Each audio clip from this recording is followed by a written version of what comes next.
Hello అండి. అందరికీ నమస్తే. Welcome back to our channel Sunitha talks. అందరూ ఎలా ఉన్నారు? బాగున్నారా? నేను చాలా బాగున్నానండి. మీ అందరూ ఎలా ఉన్నారు? కామెంట్ చేయండి ఎప్పటిలాగానే. ఎస్పెషల్లీ ఈరోజు వీడియో మీ అందరి కోసమే అనమాట. వీడియో స్కిప్ చేయొద్దు. ఎండ్ వరకు చూడండి. ఎవరైనా కొత్తగా వాచ్ చేస్తున్నట్లయితే మేబీ సబ్స్క్రైబ్ కూడా చేసేసుకోండి.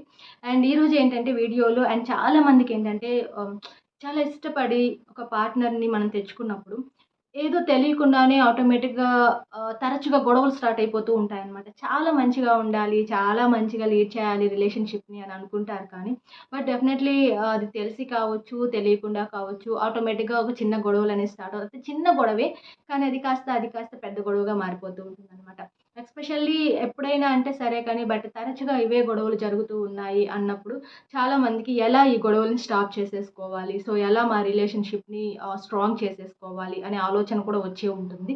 బట్ ఈరోజు అలాంటి వాళ్ళ కోసమే నేను ఈ వీడియో చేద్దాం అనుకొని ఆల్రెడీ ఈ వీడియోని నేను ఎలా అంటే ఎస్పెషల్లీ 2-3 డేస్ ముందు నుంచి అనుకుంటున్నాను. అండ్ ఈ వీడియో చాలా మందికి హెల్ప్ అవుతుంది చేస్తే అనే థాట్‌లో ఉన్నాను. బట్ ఈరోజు ఈ వీడియో అనేది నేను పోస్ట్ చేయడం జరిగింది.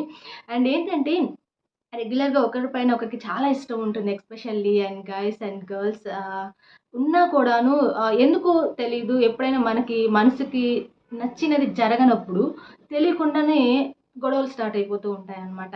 నిజం చెప్తున్నానండి. ఎందుకంటే ఇప్పుడు హస్బెండ్ సైడ్ నుంచి అండ్ నేను యాక్చువల్లీ మ్యారీడ్ పర్సన్స్ గురించి అని కాదు. అన్‌మ్యారీడ్ అయినా చెప్తున్నాను. జస్ట్ పార్ట్నర్ అనే వర్డ్ యూజ్ చేస్తున్నాను నేనిక్కడ. మీరు బిఫోర్ మ్యారేజ్ అయినా, ఆఫ్టర్ మ్యారేజ్ అయినా ఎవరైనా ఓకే. అంటే అందరికీ హెల్ప్ అవుతుందని చెప్తున్నా నేను. అండ్ ఏంటంటే మామూలుగా పార్ట్నర్స్‌కి ఒకరిపైన ఒకరికి కొంతమందికి ఇష్టం ఉంటుంది. బట్ ఇంకొంతమందికి ఇష్టం ఉండదు. ఇష్టం లేనప్పుడు వచ్చే గొడవలు వేరుగా ఉంటాయి. బట్ ఇష్టం ఉండి వచ్చే గొడవలు ఏవైతే ఉంటాయో అలాంటి వాళ్ళకి నేను చెప్పబోయే టిప్స్ చాలా బాగా హెల్ప్ అవుతాయన్నమాట. అంటే ఎలా మేము చాలా మంచిగా ఉండాలి. ఇంకా ఇక నుంచి అయినా సరే మేము అసలు ఏమాత్రం ఈ ఫియర్, టెన్షన్స్ తీసుకోకూడదు. గొడవలు పెట్టుకోకూడదు.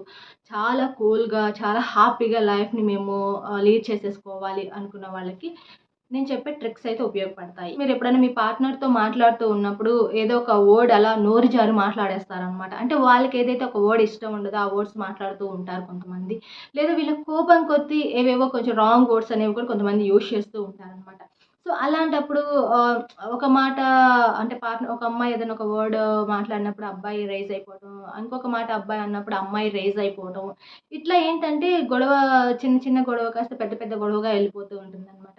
బట్ గైస్ గుర్తుపెట్టుకోండి. ఎప్పుడైతే మీకు తెలుస్తుంది. మీరంత చిన్న పిల్లలైతే కాదు కదా! సో, ఎంతో కొంత మెచ్యూరిటీ ఉండే ఉంటుంది. అంటే ఒకరిని మనం ఇష్టపడే స్టేజ్‌కొచ్చాము అంటే ఖచ్చితంగా మనకు ఎంతో కొంత తెలిసే ఉంటుంది అనమాట. అంత పిచ్చితనంగా, అంత తెలియకుండా ఎవరు లేరనుకోండి ఈ రోజుల్లో. చిన్న పిల్లలు సైతం చాలా నాలెడ్జ్‌గా బిహేవ్ చేస్తున్నారు.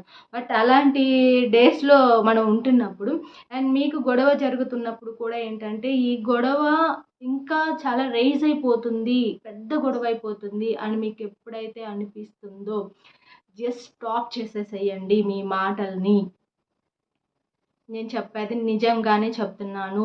ఎప్పుడైతే ఒక రాంగ్ వర్డ్ కానీ, లేదా వాళ్ళకి నచ్చని వర్డ్ మాట్లాడినప్పుడు కానీ, అంటే ఎలా అంటే ఆహ్, నువ్వెంత అనుకుంటూ వెళ్తుంటారు చాలామంది. అంటే ఆహ్, తనకి కోపం ఉన్నప్పుడు నాకెందుకు కోపం ఉండకూడదు? తనిలా మాట్లాడినప్పుడు నేనెందుకు మాట్లాడకూడదు? అని చెప్పేసి ఒక్కొక్క వర్డ్ పెంచుకుంటూ వెళ్ళిపోతుంటారు. అలా పెంచుకున్నప్పుడే గొడవ గూడా రైజ్ అయిపోతూ ఉంటుందనమాట. కానీ ఎక్కువ గొడవ పెద్దది అవుతుంది అన్నప్పుడు మాత్రం జస్ట్ మీ కన్వర్జేషన్‌ని ఆపేసేయండి. ఎవ్వరు ఒక్కరైనా సరే అంటే ఇద్దరు తగ్గటం అనేది ఎలాగో జరగదు.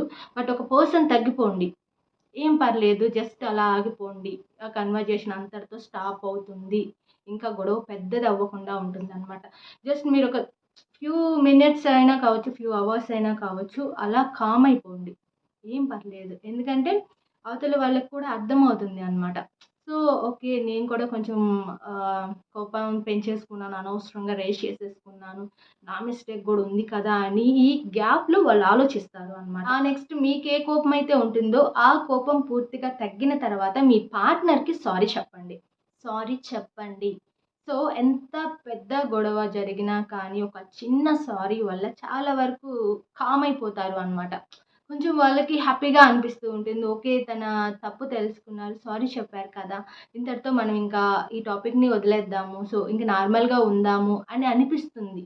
సో అంత ఇంపాక్ట్ చూపిస్తుందనమాట సారీ అనే ఒక చిన్న వర్డ్. సో పార్ట్నర్స్ ఎవరైనా కానీ జస్ట్ మీ తప్పు ఏదైనా ఉన్నా కూడాను, మేబీ తప్పు ఉంటే అనే కాదండి, తప్పు లేకపోయినా పర్లేదు, ఏమవుతుంది, మీరేం పోయి పక్కన వాళ్ళందరికీ కూర్చోబెట్టి సారీలు చెప్పటం లేదు కదా. మీరు ఇష్టపడిన మీ పార్ట్నర్కే కదా సారీ చెప్తున్నారు, చెప్పేసేయండి. ఆ తర్వాత చూడండి మీ బాండింగ్ ఇంకా ఎంత బాగుంటుందో మీకే అర్థమైపోతుంది. అండ్ నెక్స్ట్ ఇంకొక పాయింట్ ఏంటి అంటే, నార్మల్గా మీరు ఈ మాట్లాడుకున్నప్పుడు చాలామంది ఏంటంటే, ఐ థింక్ ఈ టిప్ మాత్రం మ్యారీడ్ పర్సన్స్కి అనమాట. సో ఎందుకంటే మీరు గొడవైన తర్వాత చాలామంది మాట్లాడుకోకుండా విడివిడిగా ఉండటం, విడివిడిగా పడుకోవటం కానీ అట్లా చేస్తూ ఉంటారు. బట్ మీరు డే అంతా ఎంత గొడవ పడినా కానీ మీరు అండ్ నైట్ అయ్యేసరికి ఇద్దరు కలిసి పడుకోవడానికి ట్రై చేయండి. సో దానివల్ల అంటే మీకు కొంచెం క్లోజ్నెస్ పెరుగుతుంది అనమాట. ఆటోమేటిక్గా కొంచెం మీరు దగ్గర అయ్యే ఛాన్స్ ఉంటుంది. అండ్ గొడవని కూడా మీరు అది క్లోజ్ చేసే ఛాన్స్ కూడా ఉంటుంది అనమాట. అండ్ పార్ట్నర్స్ అయితే, మ్యారీడ్ పర్సన్స్ అయితే ఖచ్చితంగా మీరు కలిసి పడుకోవడానికే ట్రై చేయండి. ఇంకొకటి ఏంటంటే, మీ గొడవలను తీసుకెళ్ళి పక్కన వాళ్ళకి చెప్పమాకండి. ఎప్పుడు కూడా చాలామంది రిలేషన్షిప్లో చేస్తున్న పెద్ద పొరపాటు ఏంటి అంటే, ఏదన్నా ఒక చిన్న గొడవ జరిగింది అనుకోండి, అబ్బాయి తీసుకెళ్ళి వాళ్ళ ఫ్రెండ్స్కి చెప్పేసుకుంటారు, అమ్మాయి తీసుకెళ్ళి వాళ్ళ ఫ్రెండ్స్కి చెప్పేసుకుంటారు. ఈ గొడవ అయిపోయింది మాకు, ఇలా జరిగింది అలా జరిగింది అని చెప్పేసుకుంటూ ఉంటారు. బట్ ఎప్పుడు అలా చేయమాకండి. అంటే వాళ్ళ సపోర్ట్ కన్నా కూడాను మిమ్మల్ని డిస్కరేజ్ చేసినట్లుగా కావచ్చు, ఇంకా మిమ్మల్ని ఎమోషనల్గా తీసుకెళ్ళే ఛాన్స్ ఉంటుందే తప్ప మీకు ఎటువంటి ఉపయోగం అయితే ఉండదు. వాళ్ళేం తీసుకొచ్చి మీ ఇద్దరిని ఏం కలపరు. బట్ ఎవరో వచ్చి మాట్లాడి కలిపితే అదొక రిలేషనే కాదు అనమాట. ఎప్పుడు పార్ట్నర్స్ ఇద్దరు గుర్తుపెట్టుకోండి. అండ్ మీ మధ్య ఎంత పెద్ద గొడవ జరిగినా మీరే సాల్వ్ చేసుకోవాలి. అది మీరే మాట్లాడుకోవాలి, మీరే బుజ్జగించుకోవాలి, మీరే సారీలు చెప్పుకోవాలి, మీరే దగ్గరికి తీసుకోవాలి. ఎవరో చెప్తే చేయటం కాదు. ఎవరో చెప్తే చేస్తే అది రిలేషన్ ఎలా అవుతుంది? లవ్ ఎలా అవుతుంది? అదేదో బాండింగ్ గూడా కాదు. ఏమంటారు దాన్ని? అగ్రీమెంట్ అనమాట. అదేదో అగ్రీమెంట్ లాగా ఉంటుంది చెప్పాలి అంటే. బట్ మీ మైండ్ సెట్ కూడా అక్కడ స్టాండర్డ్‌గా లేదు అని కూడా అర్థమైపోతుంది. అంటే ఆహ్, ఎవరో వచ్చి మాట్లాడితే మీ మైండ్ అప్పటికప్పుడు చాలా పాజిటివ్‌గా వెళ్ళిపోతూ ఉంటుంది. లేదనుకోండి నెగెటివ్‌గా వెళ్ళిపోతూ ఉంటుంది అనేది కరెక్ట్ కాదనమాట. బయట వాళ్ళైనా సరే, ఫ్రెండ్స్ అయినా కావచ్చు. సో వాళ్ళందరికీ మీ గొడవలన్నీ తీసుకెళ్ళి, మీ ప్రాబ్లమ్స్ అన్నీ చెప్పేసి మీ రిలేషన్‌షిప్‌కి ఉన్న వాల్యూని మాత్రం అస్సలు పోగొట్టమాకండి. అండ్ తర్వాత ఏంటంటే, ఏమవుతుందంటే ప్రెజెంట్ మీరు చూస్తున్నట్లయితే ఎవరైనా కానీ, ఐ థింక్ ఫ్రెండ్స్ కానీ, ఇంకెవరైనా కానీ మీరేదన్నా చెప్పినప్పుడు ఏదైనా గొడవ జరిగింది అంటే ఇంకొక 2 మాటలు చెప్పేసి వాళ్ళని విడగొట్టేద్దామా ఏదో ఒక రకంగానే ట్రై చేస్తున్నారు. కానీ ఏదో చెప్పేసి వాళ్ళని కలిపేద్దాం అనే థాట్స్ అయితే ప్రెజెంట్ ఎవ్వరికీ లేవనమాట.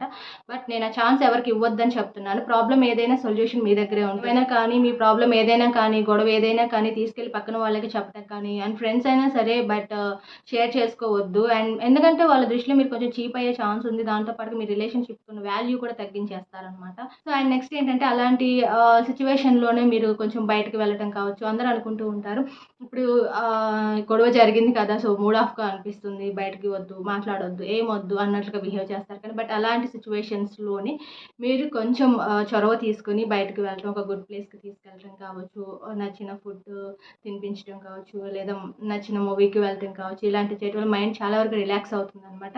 అండ్ ఎంత ఇష్యూ జరిగినా కూడాను మళ్ళీ అది నార్మల్ స్టేజ్‌కి తీసుకురావటానికి కొన్ని హెల్ప్ అవుతాయన్నమాట ఇలాంటి పనులు కూడా. సో కాబట్టి గైస్ ఇవన్నీ యూజ్ అవుతాయి కాబట్టి ట్రై చేసి చూడండి ఫస్ట్ మీకు. అంటే చాలామందికి ఒకరిపైన ఒకరికి చాలా ఇష్టం ఉన్నప్పటికీ కూడాను ఏదో ఒక రకంగా తెలియకుండా కొన్ని గొడవలు వచ్చేస్తుంటాయి. ఆటోమేటిక్‌గా అవి చెప్పకుండానే వచ్చేస్తూ ఉంటాయి.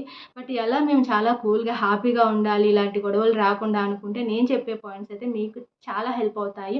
ట్రై చేసి చూడండి. మీకే వర్కౌట్ అవుతాయి. అండ్ మీకు వీడియో అయితే ఎండ్ చేస్తున్నాను. Thank you so much guys మీ అందరి సపోర్ట్. ఇంకా ఎలాంటి వీడియోస్ కావాలి అనేది కూడా కామెంట్స్ చేయండి. లేకపోతే నేను ఇన్‌స్టా ఐడీ, మెయిల్ ఐడీ కూడా ప్రొవైడ్ చేస్తున్నాను ప్రతి ఒక్క వీడియోలో కూడాను. చెక్ చేయండి. అండ్ మీ డౌట్స్ కానీ క్లారిఫై తీసుకోండి. అండ్ మనం ఛానల్‌లో మంచి కంటెంట్, మంచి వీడియోస్ ఉన్నాయి అండి. అండ్ ఖచ్చితంగా చూడండి. ప్రతి ఒక్క వీడియో మీకు హెల్ప్ అవుతాయి. అండ్ మన ఛానల్‌లోకి వెళ్ళేసి వీడియోస్‌లోకి వెళ్ళిపోతే ప్రతి ఒక్క వీడియో ఉంటుంది. అండ్ చాలామంది కొన్ని డౌట్స్ ఐ థింక్ కామెంట్స్‌లో కానీ, ఇన్‌స్టాలో కానీ అడుగుతూ ఉంటారు. బట్ మీరొకసారి వీడియోస్ చూడండి. చూడకుండా అడుగుతున్నారు. ఎందుకంటే నేను చాలా వరకు వీడియోస్ చేశాననమాట ఆ ప్రాబ్లమ్‌కి సొల్యూషన్స్ కూడా. బట్ అది చూడకుండానే మాకు ఈ ప్రాబ్లమ్ వచ్చిందండి, మాకు ఎలా, ఏం చేయాలి ఇట్లా అడుగుతున్నారు. అందుకని చెప్తున్నాను.